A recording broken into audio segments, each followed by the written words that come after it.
ষষ্ঠ শ্রেণীর ছাত্ররা, আশা করছি তোমরা সকলেই ভালো আছো। অনেকদিন শ্রেণীকক্ষে আমাদের একসাথে দেখা হয়নি, কিন্তু তা বলে আমরা ইতিহাসের নতুন নতুন গল্প জানবো না তা তো নয়। অথচ আমাদের পরীক্ষাও দিতে হবে, ইতিহাস সম্বন্ধে জানতে হবে। আমি তোমাদের ইতিহাস পড়াই, তো আজকে একটা ইতিহাসের নতুন গল্প জানবো। তোমাদের বইয়ের 7 নম্বর অধ্যায় যেটি আছে, অর্থনীতি ও জীবনযাত্রা, সেই সম্বন্ধে আমরা একটু পড়াশোনা করব। তার আগে একটা গল্প জেনে নিই। একটা গল্প বলি, তোমরা সকলেই জানো, তোমরা আমার থেকেই বেশি জানো আমি জানি। আমরা বিভিন্ন সময় কার্টুন সিরিজ দেখি, হিন্দিতেও আছে, বাংলাতেও আছে। হিন্দিতে যাচ্ছে ছোটা ভীম, আমরা বিভিন্ন সময় দেখি, আমিও দেখি। বাংলাতে আছে গোপাল ভাঁড়। এই ছোটা ভীম, সে একটি ছোট রাজ্যে বাস করে, সেটা হচ্ছে ঢোলকপুর। সেখানে রাজা আছে, বিভিন্ন প্রজা আছে, সৈন্য আছে। প্রজারা বিভিন্নভাবে বাস করে, তাদের একটা জীবনযাত্রা আছে। কেউ স্বাধীনভাবে বাস করে, কেউ বিভিন্ন পেশাতে নিযুক্ত থাকে। মহিলাদের একটা নিজস্ব জীবনযাত্রা আছে, সেখানে আমরা দেখি তারা কিভাবে নিজেদের দৈনন্দিন জীবিকা চালাচ্ছে। তাদের সাজ পোশাক সম্বন্ধেও জানতে পারি। সে থেকে আমরা মোটামুটি একটা ধারণা করতে পারি যে একটি রাজ্যে প্রাচীন যুগে মানুষ কিভাবে থাকতো, কেমনভাবে থাকতো। আবার কখনো কখনো দেখি ছোটা ভীম পাহাড়ের নিচে থেকে সোনা, গুপ্তধন আবিষ্কার করছে, খুঁজে পাচ্ছে, সোনা হিরে খুঁজে পাচ্ছে। ঠিক তেমনভাবে যদি কেউ বাংলা দেখো, বাংলা সিরিজও গোপাল ভাঁড়ে দেখি, গোপাল ভাঁড় যে রাজ্যে বাস করে সেটা হচ্ছে মহারাজা কৃষ্ণচন্দ্রের কৃষ্ণনগর। সেখানে বিভিন্ন মানুষ বাস করে। সেখানে আমরা দেখেছি যে বিভিন্ন সময় বৃষ্টিপাত না হলে, খরা হলে সবাই রাজার কাছে এসে আর্থিক সাহায্য চায় বা ঋণ মকুবের কথা বলে। আবার অনেক সময় সৈন্য তার সীমান্ত পাহারা দিচ্ছে। এইভাবেই বিভিন্ন রাজ্য নিয়ে গড়ে ওঠে তার একজন রাজার শাসন, সাম্রাজ্য। ছোট ছোট গ্রাম, গ্রাম থেকে জনপদ, মহাজনপদ। আমরা জানি প্রাচীন ভারতে গ্রামের থেকে বড় অঞ্চলগুলোকে বলা হতো জন। সেই জনকে কেন্দ্র করেই তৈরি হয়েছিল ছোট ছোট রাজ্য। এইভাবে জন শব্দ থেকে জনপদ শব্দটি এসেছে। অর্থাৎ জনপদ হচ্ছে একটি নির্দিষ্ট এলাকায় জনগণ পাকাপাকিভাবে বাস করতে থাকলে তা জনপদ হয়ে ওঠে। এবার এই জনপদগুলো থাকার স্বার্থে, সীমান্ত বিস্তারের স্বার্থে বিভিন্ন শাসকরা যখন যুদ্ধ বিস্তার করে, তখন একজন অন্যজনকে ছাপিয়ে যে মহাজনপদ গড়ে তুলছে। তো এইভাবেই আমরা ছোট বড় রাজ্যের সাথে পরিচিত হয়েছি। তো আজকে আমরা যেই জায়গাটা পড়বো সেটা হচ্ছে মহাজনপদ সময়কালে অর্থনীতি ও জীবনযাত্রা। অর্থাৎ খ্রিস্টপূর্ব 6ষ্ঠ থেকে 4র্থ শতকে যে ষোড়শ মহাজনপদের আমল, সেই সময়কালের অর্থনীতি ও জীবনযাত্রা কেমন ছিল। আচ্ছা, অর্থনীতি কি?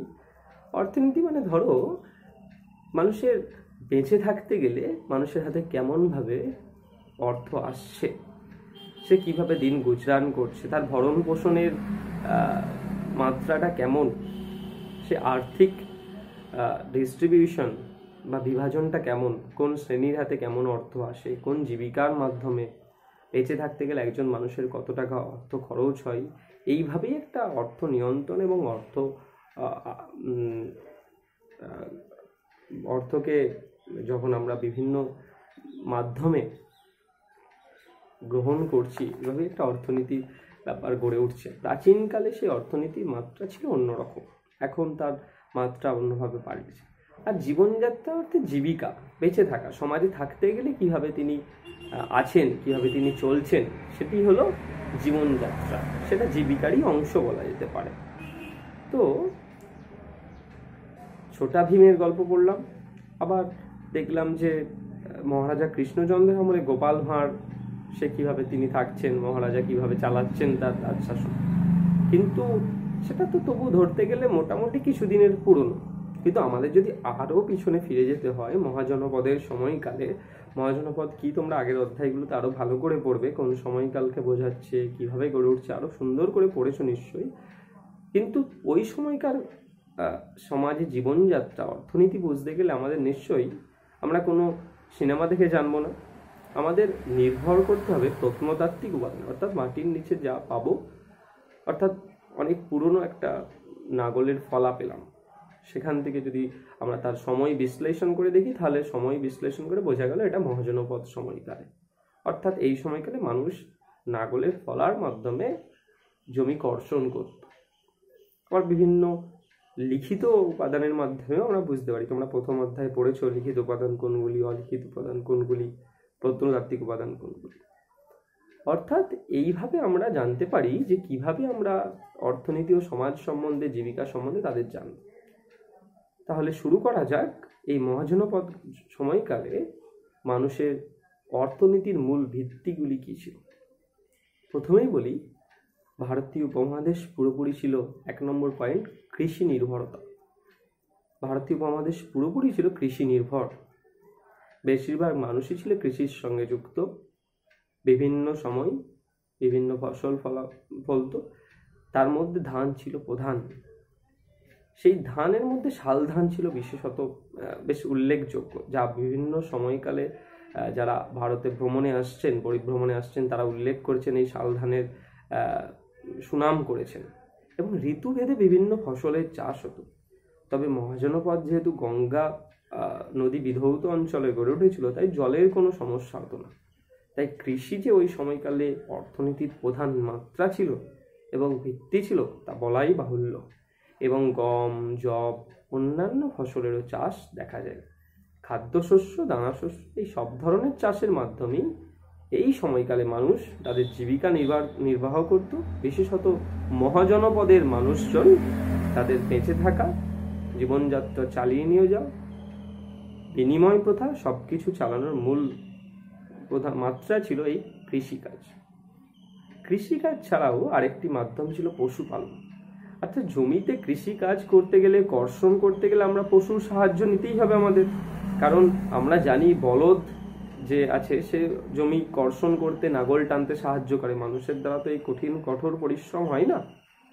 তাহলে এই পশুপালনের জন্য বিভিন্ন সময়ে বিভিন্ন পশুকে পালন করা হতো, যাতে কৃষিতে সরাসরি সাহায্য পাওয়া যায়। আবার এই খ্রিস্টপূর্ব 5ম শতক থেকেই এই পশু বলি দেওয়ার ব্যাপারটা কমতে থাকে। তাহলে আস্তে আস্তে বোঝা যায় যে পশু পালন এবং তাকে কৃষি ভূমিতে সরাসরি নিয়োগ করা, এর মাধ্যমে মানুষ তার অর্থনীতিকে স্বাবলম্বী করে তুলেছিল। তারপরের একটি পয়েন্ট যদি আমরা বলি, ব্যবসা বাণিজ্য। ব্যবসা বাণিজ্যর মূল ভিত্তি হলো মুদ্রা ব্যবস্থা। অর্থাৎ বিনিময়, এক জায়গা থেকে অন্য জায়গায় যেতে হবে, তাদের কাছ থেকে মুদ্রা নিয়ে তাদেরকে অন্য দ্রব্য দান করতে হবে, দিতে হবে, তার বিনিময়ে অন্য জিনিস আনাও যেতে পারে বা বিনিময়ে মুদ্রা আনা যেতে পারে।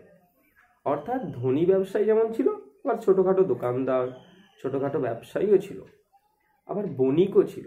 ব্যবসায়ী বা একটা স্থানে, নির্দিষ্ট স্থানে ব্যবসা করত, কিন্তু বণিককে অন্যত্র যেতে হতো ওই ব্যবসার স্বার্থে। এইভাবে জলপথে ও স্থলপথে বিভিন্ন সময় ব্যবসা বাণিজ্য গড়ে উঠছে। এবং এই ব্যবসা বাণিজ্যকে চালনা করার জন্য বিভিন্ন সময় ধারও দিতে হতো। তাই এই সময় তোমরা জানো বৌদ্ধ জৈন ধর্মের প্রসার লাভ করছে এবং সাধারণ মানুষ বৌদ্ধ জৈন ধর্ম গ্রহণ করছে। এবং তাতে যদি বলে দেওয়া ধার দেওয়া যাবে না, তাহলে তো ব্যবসায়ী শ্রেণী আর এই ধর্ম গ্রহণ করবে না। তাই এই সময় বৌদ্ধ জৈন ধর্মে এই ধার দেওয়ার ব্যাপারটা গ্রহণ করা এবং ধার দেওয়ার ব্যাপারটা অনুমতি দেওয়া হয়।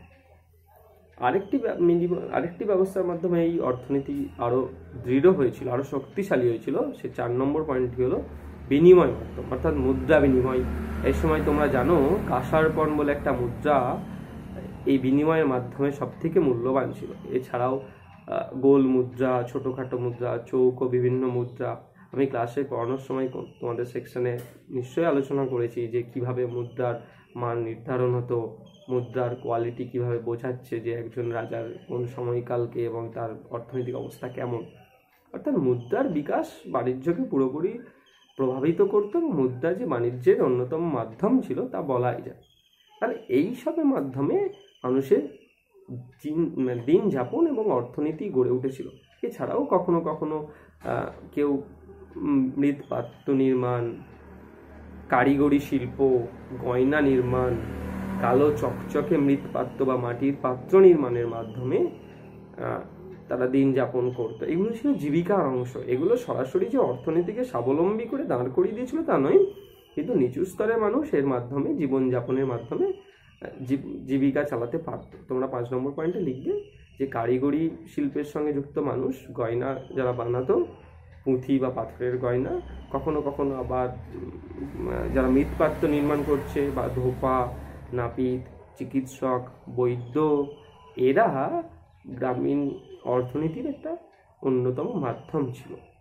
কারণ কৃষি, শিল্প, পশুপালন, ব্যবসা বাণিজ্য বাদেও এরা তো ছোটোখাটো শিল্পের অংশ। তাহলে এইগুলি ছিল অর্থনীতির প্রধান অংশ, আমরা পড়লাম। তাহলে যদি প্রশ্ন আসে যে মহাজনপদ সময়কালে অর্থনীতি ব্যবস্থার একটা চিত্র বিশ্লেষণ করো বা বিবরণ দাও, তোমরা নিশ্চয়ই লিখতে পারবে। আমি একটি নোট তোমাদের এই ইউটিউব ভিডিওর নিচে, এই ভিডিওর নিচে ডেসক্রিপশন বক্সে একটা লিঙ্ক দিয়ে দেবো, এবং সেখানে একটা নোট আমি অ্যাটাচ করে দেবো। সেখান থেকে তোমরা নোটটা ডাউনলোড করলে পেয়ে যাবে, এবং তোমরা সেখান থেকেও পড়তে পারো। বইয়েতেও আছে, 98 পৃষ্ঠা থেকে আছে তোমাদের বইয়েতে, এবং 7 নম্বর অধ্যায় তোমরা জানো। আচ্ছা, এবার একটু অংশ জানি যে মহাজনপদ সময়কালে মানুষের জীবনযাত্রা কেমন ছিল। তাহলে এই জীবনযাত্রা কেমন ছিল সেটা যদি জানতে হয়, তাহলে আমাদের দু একটা জিনিস জানতে হবে। জীবনযাত্রা তো সরাসরি যে অর্থনীতিকে প্রভাবিত করছে তা নয়। জীবনযাত্রা মানে মানুষ যেভাবে সাধারণভাবে বেঁচে থাকে, থাকতে গেলে মানুষকে যেভাবে থাকতে হয়, সেখানে দেখা যাচ্ছে যে শাসক আর শাসিত যিনি ক্ষমতা চালাচ্ছেন, অর্থাৎ রাজা, তার বাইরেও যে সাধারণ প্রজা, এদের মধ্যে একটা বিভাজন ছিল। যারা শাসন ব্যবস্থার সঙ্গে যুক্ত মানুষ, তারা নগরের মধ্যে থাকছে, ভালো উন্নত ব্যবস্থার মধ্যে বিরাজ করছে। আবার যে এদের মধ্যে যে বিরাট বিস্তর ব্যবধান ছিল তা নয়। তোমরা তো, আমি তোমাদের যখন বললাম যে ঢোলকপুর গ্রামের কথা, ছোটা ভীম গল্পের কথা, সেখানে দেখেছো রাজার প্রজার মাঝে বিরাট ব্যবধান। রাজা তার প্রজাদের নিজের সন্তানের মতনই ভালোবাসছে। তোমরা আগের অধ্যায়ে, এই অধ্যায়ে দেখবে যে কিভাবে অশোক তার নিজের প্রজাদের সন্তানের সঙ্গে তুলনা করছে, মানে নিজের সন্তানের মতো করে ভাবছে। এবং এই বিভাজন থাকলে তাদের মধ্যে একটা আন্তরিকতা ছিল, অর্থাৎ যিনি শাসক আর যিনি সাধারণ মানুষ। আবার এই গ্রামগুলি ছিল এই জীবনযাত্রার প্রধান ভিত্তি, কারণ গ্রাম থেকেই খাবারগুলো সাধারণ মানুষ নগরে পৌঁছে দিত বা নগরে যেত। পরিবারে একদম নিচু স্তরে সমাজে নারীর অবস্থান ঠিক ছিল পুরুষের পরে। পুরুষদের স্থান ছিল সাধারণত একদম প্রথমে, তারপরেই নারীর স্থান ছিল। নারীরা সমাজে গুরুত্বপূর্ণ ভূমিকা পালন করেছিল, এবং এই সময় দেখা যায় নারীদের বিবাহর বয়স একটু কমে যায়, একটু কম বয়সে নারীদের বিবাহের প্রবণতা দেখা যায়, এবং ধনী গরিবের মধ্যে একটা বিভাজন এই সময় লক্ষ্য করা যাচ্ছে। এবং মানুষ বিভিন্ন পেশাতে নিযুক্ত হচ্ছে, এবং বিভিন্ন জীবিকার খোঁজে গ্রামীণ এলাকার পাশে বা নগরের পাশে বা নদী তীরবর্তী অঞ্চলগুলিতে তাদের বসতি স্থাপন করছে। এইভাবে উন্নত সুযোগ সুবিধা, জীবনযাত্রা এবং দৃঢ় স্বাবলম্বী অর্থনীতিকে কেন্দ্র করে একটি ভালো প্রথা বা সিস্টেম গড়ে ওঠে, যেই সময়কালটা হচ্ছে মহাজনপদের সময়কাল। তোমাদের সময়কালটা উল্লেখ করেছি, খ্রিস্টপূর্ব 4th শতক থেকে খ্রিস্টপূর্ব 6ষ্ঠ শতক থেকে খ্রিস্টপূর্ব 4th শতক। এই সময়কালকে বলে দ্বিতীয় নগরায়নের সময়কাল। প্রথম নগরায়ন হচ্ছে হরপ্পা সভ্যতার সময়কালে প্রথম নগরায়ন দেখা যায়, তোমরা এক ক্লাসে পড়েছো। এবং এই দ্বিতীয় নগরায়ন, কারণ নগর প্রসারে, নগর গড়ে ওঠার একটা বিপ্লব আসছে এই সময়কালে, তাই বলছে দ্বিতীয় নগরায়ন। অর্থাৎ গ্রাম আর নগরের মধ্যে একটা বিভাজন লক্ষ্য করা যাচ্ছে এই সময়কালে।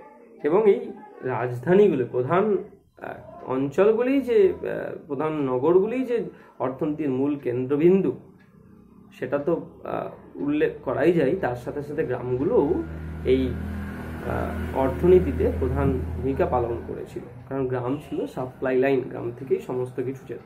ফলে আমরা আজকে যেটুকু দেখলাম, মহাজনপদ সময়কালে অর্থনীতি দেখলাম এবং জীবনযাত্রা দেখলাম। অর্থনীতির মধ্যে প্রধান 4টি পয়েন্ট হচ্ছে কৃষিকাজ, পশুপালন, ব্যবসা বাণিজ্য, বিনিময় মাধ্যম বা মুদ্রা বিনিময় মাধ্যমে একটা অর্থনীতি, দৃঢ় স্বাবলম্বী অর্থনীতি গড়ে উঠছে।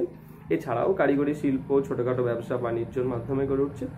এবং দেখলাম জীবনযাত্রা কেমন ছিল, সেখানে বলেছি রাজা প্রজার মধ্যে একটা অবস্থান, নারী পুরুষের অবস্থান, সাধারণ মানুষের অবস্থান কেমন ছিল, ধনী গরিবের বিভাজন, কম বয়সে মহিলাদের বিবাহ দেওয়া হতো, রাজা প্রজার মধ্যে একটা ভালো বন্ডিং থাকছে, একটা ভালো সুসম্পর্ক লক্ষ্য করা যাচ্ছে, এইগুলো আমরা আলোচনা করলাম। পরের দিন আমরা নতুন অংশ আলোচনা করব, এই অধ্যায়েরই পরবর্তী অংশটা আলোচনা করব। তোমরা ফলো করো, পরের ভিডিও কিছুদিন পরেই আমি দেব, এবং এই ভিডিওর নিচে ডেসক্রিপশন বক্সে একটা তোমাদের লিঙ্কে তোমরা যে এই নোটটা ডাউনলোড করতে পারবে, এবং তোমরা ক্লাসের বই, যেগুলো তোমার শ্রেণীর বই, সেগুলো ফলো করলেও সেখান থেকে তোমরা একটা ধারণা পাবে। আশা করছি তোমরা সকলে ভালো আছো। তোমাদের সাথে পরে আবার নিশ্চয়ই ঠিক সময় দেখা হবে। সকলে সুস্থ থেকো, ভালো থেকো। আজ এতটুকুই।